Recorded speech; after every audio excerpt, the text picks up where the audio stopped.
He's an unstoppable force in offense and one who has already shown us plenty of highlight film material.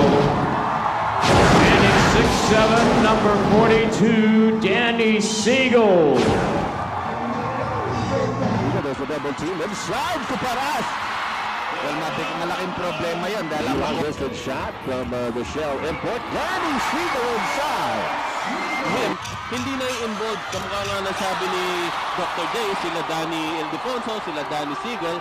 Too much concentration on shot mo. Another alley-oop. Papunta naman kay Danny Siegel pero natapikan na yung mga butang. Nakakuha to Siegel!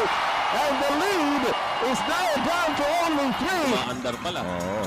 Ito Benji Paras, pumihit! Whoa! What a play by Benji Paras, the tower of power. Now with 9 points in this game. Walang nangyayari pag-rotate nila ng bola. Pwede siya with an 8-point lead. Siegel. Whoa! What a jump by Danny Siegel and one.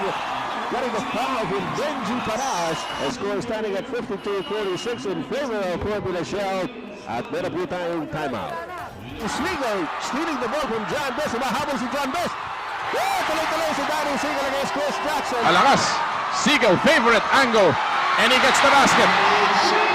That's about where he made that shot to send game number 3. 7 puntos sa kasalukuyan. Libre si Siegel sa labas. Yes, sir. PODD long distance shot number 2. Benji Paras, ang nasa harapan niya, mas maliit. Pinalobo yung tira. And Paras with 4 points in the quarter. And Formula Shell coming out strong. Alam naman natin na ang isang puso ng kampiyon pag may Siegel.